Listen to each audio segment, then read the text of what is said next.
جانے مسائل دو علماء سے پوچھے، یہ حکم مبین ہم کو رب سے ملا ہے، چلو پوچھ کیسے جیے زندگی کو، چلو پوچھ لے کس میں رب کی رضا ہے، رب کی رضا ہے۔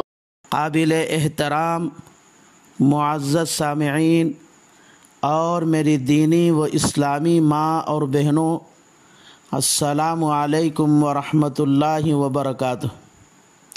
پچھلے مذاکرے میں یہ بات آ چکی ہے کہ عابس بن ابی شبیب پر چاروں طرف سے دشمن ٹوٹ پڑے، یہاں تک کہ عابس کو شہید کر دیا۔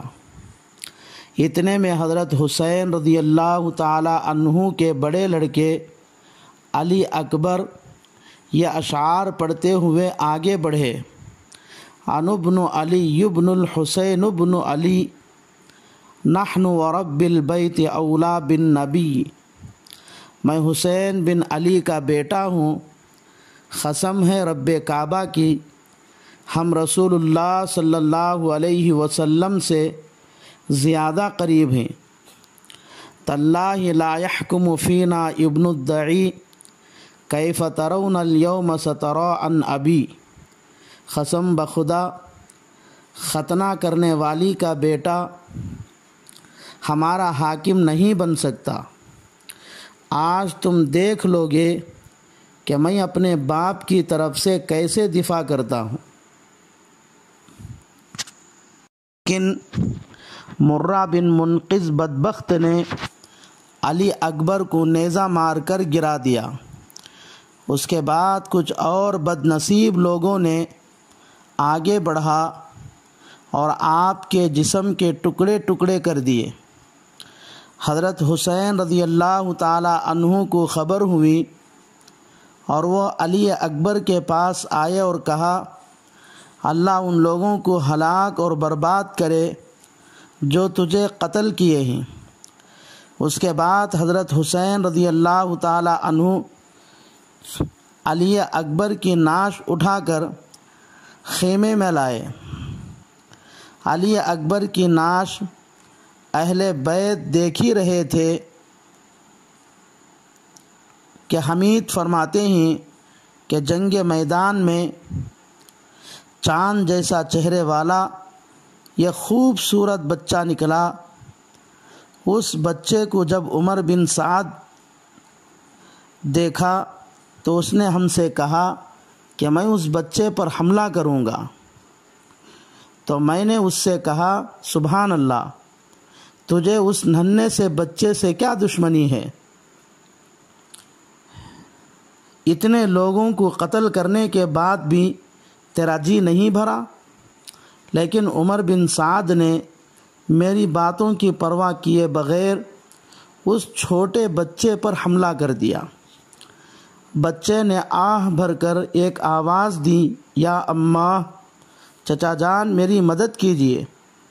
حضرت حسین رضی اللہ تعالی عنہ نے آواز سن کر پلٹ کر دیکھا تو وہ اپنے بھائی کے لڑکے قاسم بن حسن تھے۔ یہ دیکھ کر حضرت حسین رضی اللہ تعالی عنہ عمر بن سعد پر شیر حملہ کرنے کی طرح حملہ کیے، جس سے عمر بن سعد کا ہاتھ کوہنی تک کٹ گیا اور عمر بن سعد وہاں سے بھاگ گیا۔ حضرت حسین رضی اللہ تعالی عنہ بچے کے پاس آئے اور دیکھا کہ قاسم بن حسن دم توڑ رہے ہیں اور ایڑیاں زمین سے رگڑ رہے ہیں۔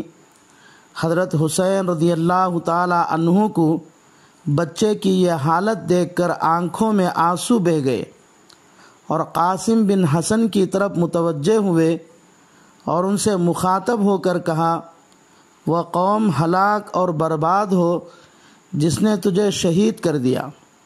کل قیامت کے دن جب تمہارے دادا جان حضرت علی رضی اللہ تعالی عنہ اللہ کے بارگاہ میں تمہارے خون کا مقدمہ لے کر کھڑے ہوں گے تو اس وقت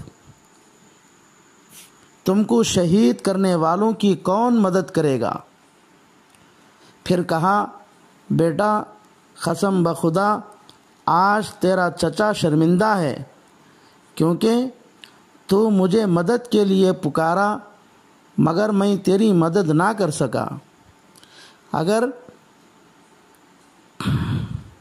یا اللہ مدد کے لیے پکارنے والوں کی آوازیں بہت زیادہ ہو گئیں مگر مدد کرنے والا کوئی نہیں ہے۔ اس کے بعد قاسم بن حسن کی نعش کو اپنے سینے سے لگایا اور ان کو کندھے پر اٹھا کر لائے اور اپنے بڑے بیٹے علی اکبر کے بازو میں لٹا دیا۔ اب حضرت حسین رضی اللہ تعالی عنہ بہت تھک چکے تھے، اس لیے خیمے کے دروازے پر آ کر بیٹھ گئے اور اپنے چھوٹے بیٹے جن کا نام عبداللہ تھا بلایا اور اپنے گود میں ان کو بٹھا کر بوسہ دینے لگے اور ان کو سونگنے لگے اور اپنے گھر والوں کو نصیحت کرنے لگے۔ اتنے میں قبیلہ بنو اسد کا ایک بدنصیب انسان ایک تیر چلایا جو بچے کے حلق کو پار کر کے نکل گیا۔ حضرت حسین رضی اللہ تعالی عنہ نے اس بچے کا خون ہاتھ میں لے کر آسمان کی طرف اچھالا اور فرمایا ربی ان تک قد حسبت عنا النصر من السماء فاجعلہ لنا لما ہوا خیر۔ اے میرے پروردگار اگر تو نے ہم سے اپنی مدد کو روک لیا ہے تو ہمارے لیے وہ چیز مقرر فرما جو ہمارے لیے بہتر ہے، وانتقم لنا من الظالمین، اور ظالموں سے ہمارے ظلم کا بدلہ لے لے۔ اللہم واحصہم عددا، خدایا ان میں سے کسی کو نہ چھوڑ، واقتلہم بددا، ان میں سے ہر ایک کو موت کے گھاٹ اتار دے، ولا تذر علی الارض منہم احدا، اور ان میں سے کسی کو زمین پر زندہ نہ چھوڑ۔ اس کے بعد حضرت حسین رضی اللہ تعالی عنہ کو سخت پیاس ہونے لگی، اس لیے آپ دریائے فرات کے پاس پانی پینے کے لیے تشریف لے گئے تو اس وقت ایک ظالم حسین بن نمیر نے آپ کے منہ پر نشانہ لگا کر تیر پھینکا جو حضرت حسین رضی اللہ تعالی عنہ کو لگا اور آپ کے منہ سے خون جاری ہو گیا۔ اس کے بعد شمر نے مزید 10 آدمیوں کے ساتھ حضرت حسین رضی اللہ تعالی عنہ کی طرف بڑھا۔ حضرت حسین رضی اللہ تعالی عنہ سخت پیاس اور جسم پر کثرت سے زخم لگنے کے باوجود بہت دلیری سے ان کا مقابلہ کیا، اور جس طرف کو حضرت حسین رضی اللہ تعالی عنہ بڑھتے دشمن وہاں سے بھاگنے لگتے، یہاں تک کہ آپ خیمے میں پہنچ گئے۔ اس لیے شمر نے اپنے بدنصیب ساتھیوں کے ساتھ حضرت حسین رضی اللہ تعالی عنہ کے خیمے کو چاروں طرف سے گھیر لیا۔ اب حضرت حسین رضی اللہ تعالی عنہ کے ساتھ آپ کی مدد کرنے کے لیے کوئی باقی نہ رہا۔ اتنے میں ایک چھوٹا بچہ اپنے چچا حضرت حسین رضی اللہ تعالی عنہ کی مدد کرنے کے لیے خیمے کی طرف نکلا، حالانکہ اس معصوم بچے کے پاس نہ تلوار ہے اور نہ ہی طاقت، البتہ جوش، جذبہ اور محبت اس کے دل میں تھی۔ زینب بنت علی رضی اللہ تعالی عنہ نے دیکھ کر اس بچے کو واپس لانا چاہا، لیکن وہ بچہ واپس جانے کو تیار نہیں۔ اتنے میں ایک درندے نے حضرت حسین رضی اللہ تعالی عنہ پر تلوار چلائی تو اس بچے نے اپنے چچا حضرت حسین رضی اللہ تعالی عنہ کو بچانے کے لیے اپنا ہاتھ آڑے رکھا تو ہاتھ کٹ گیا اور وہ ہاتھ چمڑے سے لٹکنے لگا۔ معصوم بچے نے درد کی وجہ سے پکار اٹھا، یا ابتا، ابا جان میری مدد کیجیے۔ حضرت حسین رضی اللہ تعالی عنہ نے اس معصوم بچے کی آواز سنی تو فرمانے لگے، یا بنیا احتسب اجرک عند اللہ، اے بیٹے صبر کرو اور اللہ سے ثواب کی امید رکھو۔ فَإِنَّكَ تَلْحَقُ بِآبَائِكَ الصَّالِحِينَ، اور خوش ہو جاؤ کیونکہ تم اب اپنے نیک اور پاکیزہ طبیعت باپ داداؤں سے ملنے والے ہو۔ حضرت حسین رضی اللہ تعالی عنہ کی بہن زینب بنت فاطمہ شدت غم سے خیمے سے باہر آئیں اور آسمان کی طرف دیکھ کر کہنے لگیں، لیت السماء تقع علی الارض، کاش کہ یہ آسمان زمین پر ٹوٹ پڑتا۔ ہائے افسوس، آج رسول اللہ صلی اللہ علیہ وسلم کے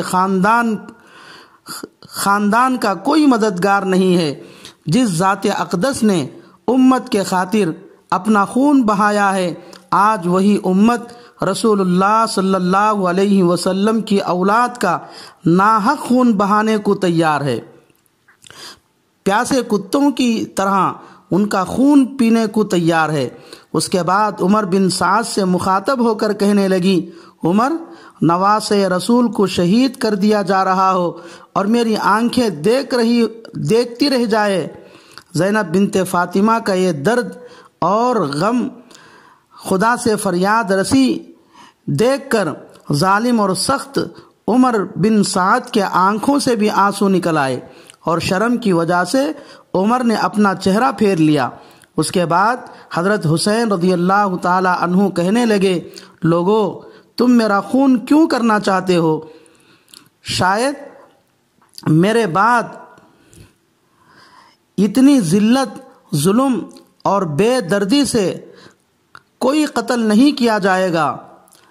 مجھے میرا رب سے قوی امید ہے کہ تمہارے اس طرح مجھے ذلیل کرنے، مجھ پر ظلم اور زبردستی کرنے کا بدلہ اللہ ضرور مجھے عزت دینے کے ذریعے اور میرا اکرام کرنے کے ذریعے دے گا، اور مجھے میرے رب سے یہ بھی پوری امید ہے کہ وہ تم سے بھی مجھے ستانے، ذلیل اور رسوا کرنے اور میرے اوپر ظلم اور زبردستی کرنے کا بدلہ ضرور دے گا۔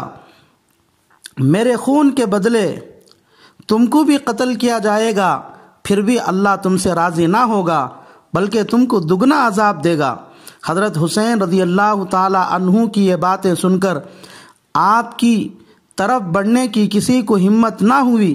شمر بدبخت نے جب محسوس کر لیا کہ حضرت حسین کو قتل کرنے سے ہر ایک اپنے آپ کو بچانا چاہتا ہے، تو آواز دے کر کہا، سنو، کوئی پیچھے نہ ہٹو بلکہ سب مل کر ایک ساتھ حسین پر حملہ کر دو۔ شمر کہنے پر کچھ بدنصیب لوگ آگے بڑھے، نیزوں اور تلواروں سے حضرت حسین رضی اللہ تعالی عنہ پر سب نے مل کر ایک دم حملہ کر دیا، اور حضرت حسین رضی اللہ تعالی عنہ ان ظالموں کا مقابلہ کرتے کرتے آخر کار شہید ہو گئے۔ انا للہ و انا الیہ راجعون۔